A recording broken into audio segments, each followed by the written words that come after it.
পিঠে হবে। এই তাল ছানার পর্ব এখন চলছে।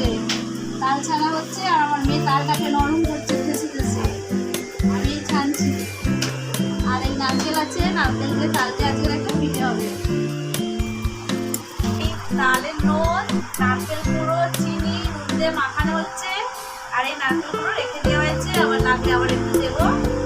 এবার এই পাটিপিঠা তৈরি করা হচ্ছে। এবার এর সঙ্গে এটা এরকম মাখিয়ে নিয়ে রেখে দিচ্ছি।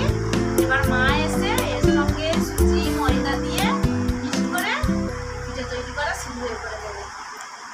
আমি এটাকে এখন মাখিয়ে চিনিটাকে গোলাতে দিচ্ছি।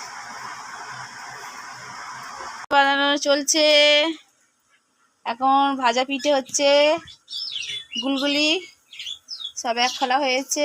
আর আবার এই দেওয়া হচ্ছে, এই ঠাসাটা এত হয়েছে।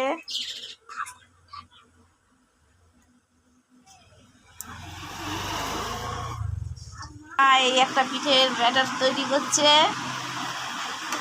আমার এটা কি গুড় পিঠে হবে, তাই তো? এটা চিনির গুড় পিঠে হবে, মানে চিনির পিঠে আর কি। তৈরির কাজ চলছে। হ্যাঁ, আসছি।